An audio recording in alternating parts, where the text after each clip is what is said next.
Good afternoon, everyone.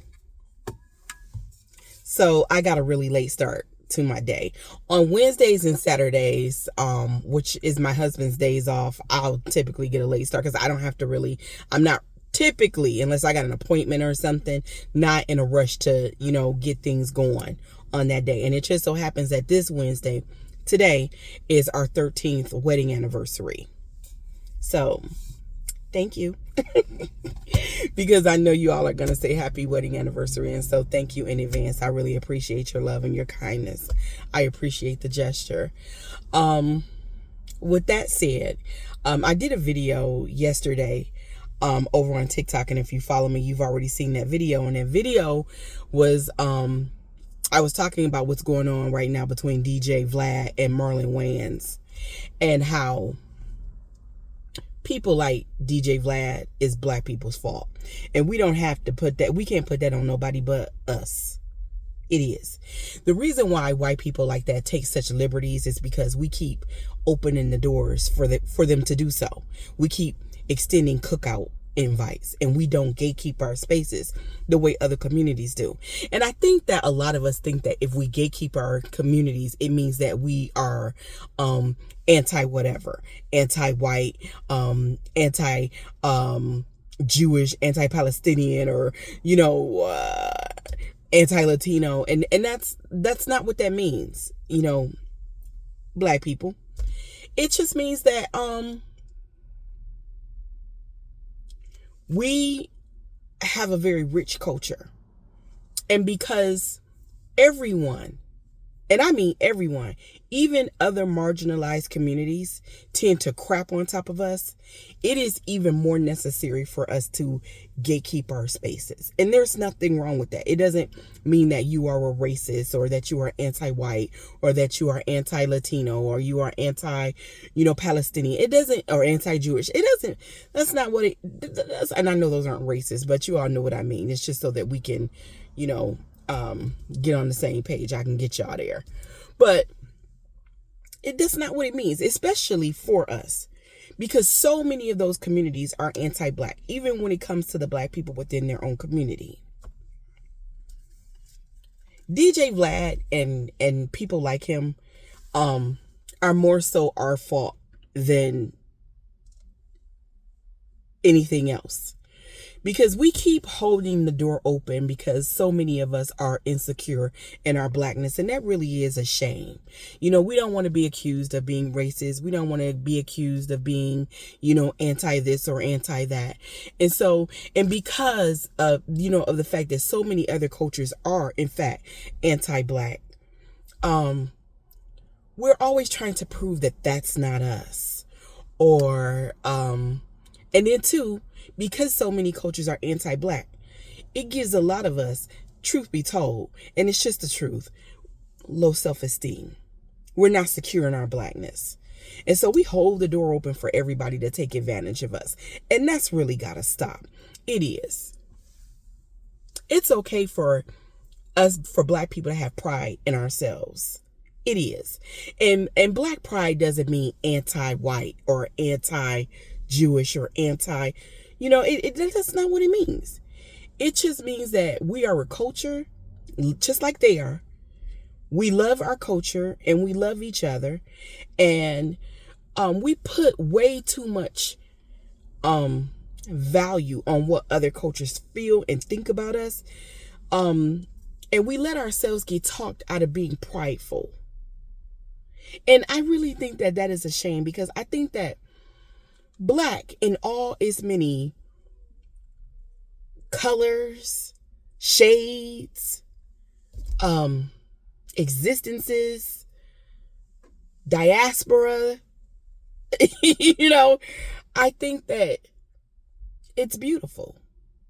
And I think it's okay for us to feel pride in ourselves and to love ourselves. And I think it's a shame that we let so many people and racism and anti-blackness talk us out of that existence. I do. And so when white people like DJ Vlad do the bare minimum, I mean the bare minimum, We're never on a wait and see because we know how harmful other communities can be to our community. We never sit back and just wait and see. It's immediately with the inviting them into Black spaces. We don't even protect each other. Because soon as you extend that cookout, what you do is you invite somebody that whose heart you don't know, an opportunity to come in and hurt your people. That's what those cookout invites do. And you cause more harm to us with those cookout invites than the actual people who come in and actually do the harming. Because you don't gatekeep our spaces and you don't protect other Black people. And we have to protect each other. We have to love each other. Other communities do it. Why are we not allowed to do it? Why are we not allowed to say, I love you, brother. I love you, my sister. And just have each other's back. Everyone else does it except for us. Everyone. And you don't have to hate anybody in order to love yourself. I don't hate white people. I don't hate Jewish people. I don't hate Middle Eastern people. I don't hate anyone.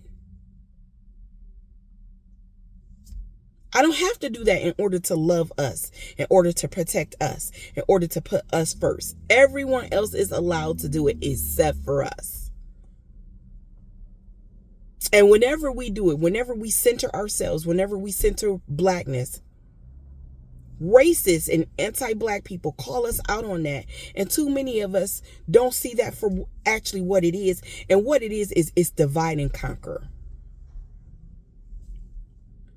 Them trying to make you feel insecure in your Blackness. And Blackness is powerful. And I don't know why so many of y'all allow yourselves to get talked out of that power.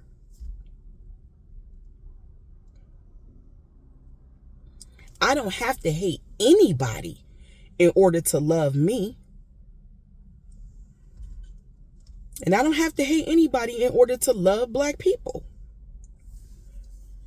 I think it's weird that so many of us allow ourselves to be taught into the belief that to love ourselves and to love each other is to hate others. And that's not what that means.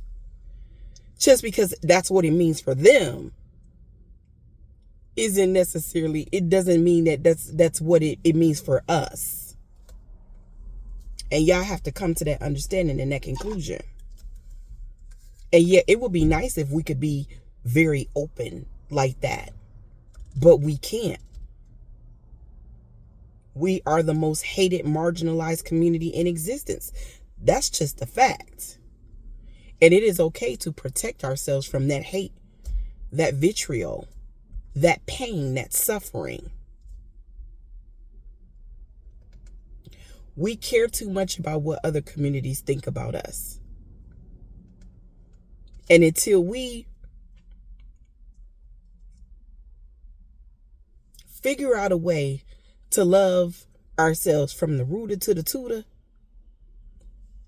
all that anti-Blackness is always going to come in, and it's always going to separate us, divide us, conquer us, and keep us on the bottom. Our focus should be on self.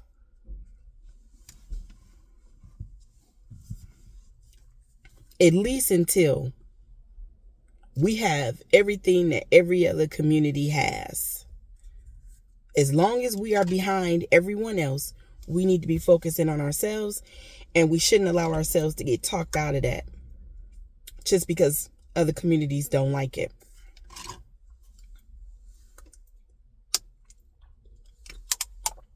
They make these water bottles thinner and thinner and thinner. But anyway. So what's happening with Marlon Wayans and DJ Vlad right now?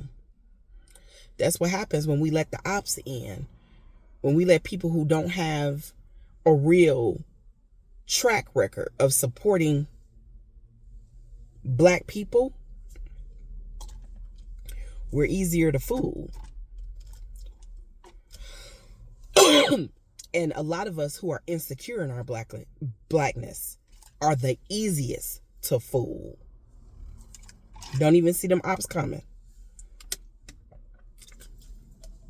Y'all just hold the door open for them to have the room that they need and the opportunity that they need to hurt other black people, your people.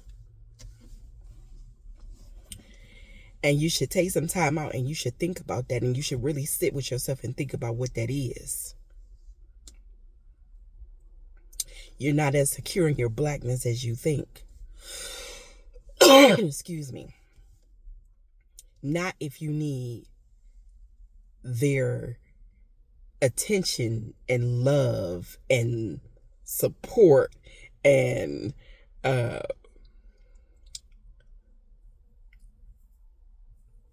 approval in that manner.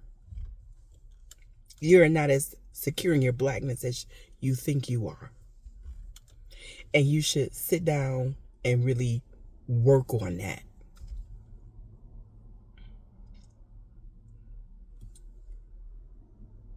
Loving your blackness is self-love. That is all. If you would like to buy me a cup of coffee or just want to support my platform, I will put both my Venmo and my Cash App down in the bottom of the comments. Maybe want to buy me a happy anniversary drink. I would appreciate it. And you all have a good day, and I hope I gave you something to think about.